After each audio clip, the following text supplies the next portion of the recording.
কলের কিংবা ইঞ্জিন চালিত বাহন যখন গ্রামগঞ্জে সর্বত্রই চালু হয়, তখন গ্রাম বাংলার মাঝিরা পড়ে দারুণ বিপাকে। এমনি এক মাঝির বাস্তব জীবন নিয়ে আপার লেখা কবিতা শোনাবো আমি, ফাহমিদা ইসলাম। সুজন মাঝির বইটা ছিল, ছিল সুন্দর নাও, সারাদিন সে নাও বাইতো, বুঝে উজান ভাও। সকাল বিকাল নৌকা বেয়ে নামতো যখন সাজ, সরি কলের হাটে তাহার থাকতো কিছু কাজ।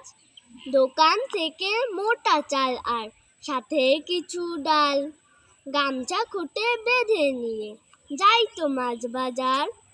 ভাদ্র মাসের গুড়ি বৃষ্টি, ইলিশ বাজার ভরি, কানকো মধ্যে রশি বেঁধে রইতো একটি তারি।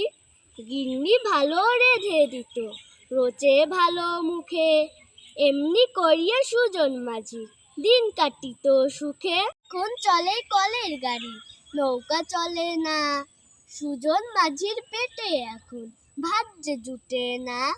তাই তো বলি সবার তরে, শোনো দিয়া মন, মাঝে মধ্যে নৌকাটাতে করিও ভ্রমণ।